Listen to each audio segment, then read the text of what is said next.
Imagine being crushed under a massive, jagged rock in the blazing desert sun, told to abandon everything you believe in, and yet completely refusing to surrender your soul. That was the reality for Bilal ibn Rabah, the man whose voice literally became the heartbeat of Islam.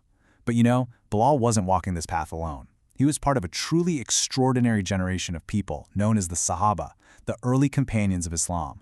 In this explainer, we're diving into exactly how these individuals survived immense trials to take a localized message and turn it into a massive global tradition. Let's start right off the bat with a powerful historical quote that perfectly captures what we're talking about today. When you dig into the history of this era, you quickly realize we aren't just looking at a passive group of followers. We're looking at a world-shifting historical phenomenon. This was a single generation of people who quite literally shifted the course of human history, pulling mankind away from the worship of creation and redirecting it entirely toward the Creator. It's a massive legacy. So who exactly were the Sahaba? Well, the Arabic term as-Sahaba is basically a broad umbrella. It simply translates to "they companions."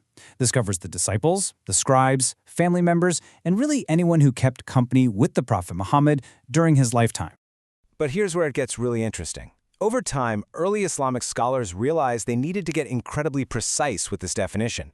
Sure, the lexical or dictionary meaning just means to accompany or associate with, but scholars like Ibn Hajar al-Asqalani developed a strict jurisprudential definition. They said it had to be someone who actually met the Prophet, believed in him, and importantly, died in a state of Islam. And you might be wondering, why such strict parameters? Well, it's because these people were the ultimate historical transmitters. Pinpointing exactly who they were was absolutely crucial to guaranteeing that the history they passed down was 100% accurate.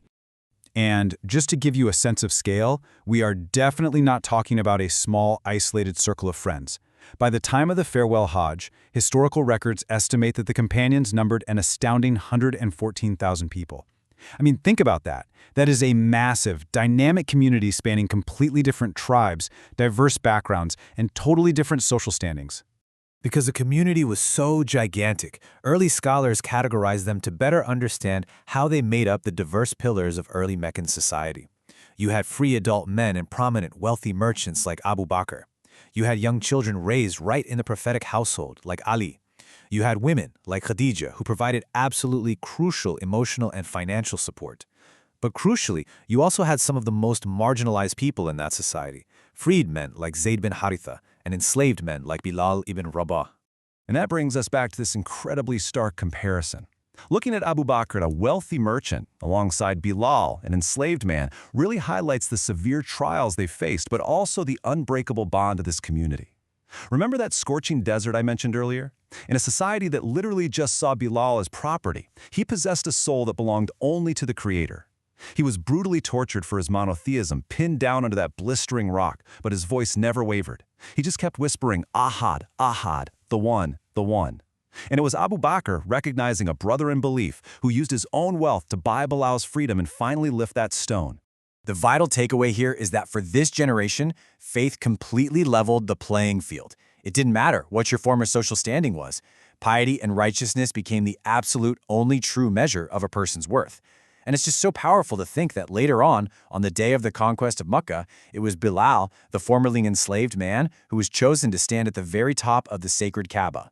Looking over a sea of people, his beautiful echoing voice became the very first adhan, calling the masses, even the very people who once oppressed him, to prayer. But how did this generation ensure the faith survived after the Prophet passed away in 632 CE? Well, they faced a massive existential crisis, when many of the people who had memorized the Quran were tragically lost at the Battle of Yamama. Realizing the intense danger of losing the scripture, Caliph Abu Bakr stepped up immediately.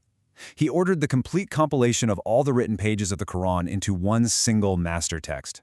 And to lead this absolutely monumental project, he appointed a key scribe named Zayd bin Thabit.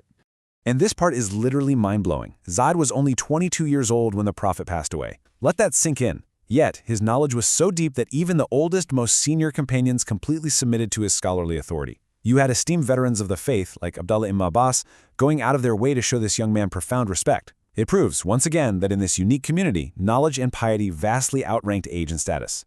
Of course, preserving an entire religious and historical tradition requires a pretty flawless methodology. You can't just leave it to chance. So, to make sure these historical reports remained pure over the generations, early critics established this strict concept of adala, or trustworthiness. It became the absolute baseline condition for accepting anyone's historical transmission. This wasn't just a suggestion. It was an impenetrable shield designed to stop malicious tampering and guard against even unintentional errors. Outlined by early giants like Imam al-Shafi'i, it ensured that the legacy of those companions, who literally had their faith tested in the fires of persecution, survived totally intact. While all this rigorous textual preservation was happening, there was also a massive political pivot taking place. Looking at the timeline, the period right after the Prophet's passing in 632 CE kicks off what's known as the era of the Rightly Guided Caliphs, and it all began with the election of Abu Bakr as the first caliph. It was an incredibly vulnerable time, but it laid the firm bedrock for the future Islamic State. Abu Bakr's rule was relatively brief, but let me tell you, it was intensely impactful. It was essentially a masterclass in crisis management. He managed to unify all these diverse Arab tribes under one centralized authority and reasserted control during the incredibly difficult Ridda Wars. But he didn't just stabilize things, he looked outward, initiating conquests into Byzantine territories and starting strategic incursions into Persian lands. So, the exact same leader who once spent his personal wealth to lift that crushing stone off Bilal was now carrying the weight of a fracturing state, keeping the entire community unified. Yet, despite holding all of this immense centralized power, Abu Bakr's inaugural speech was incredibly humble. He said, "I am not the best among you, but I have become your leader. If I do my duty fairly, help me. If I am mistaken, correct me." Honestly, what an amazing standard for accountability. He set a profound precedent that leadership is a heavy trust, not just a privilege to be exploited. Which brings us to the end of our explainer, and I want to leave you with a massive question to ponder. How exactly did this one incredibly diverse generation, ranging from a wealthy merchant to a formerly enslaved man whose voice became the eternal call to truth, manage to build a legacy that fundamentally transformed a localized faith into a global tradition? Their resilience, their strict historical methodology, and their unshakable belief offers so much for us to unpack and learn from today. Thanks for joining me on this journey, and definitely keep exploring the phenomenal stories behind these historical giants.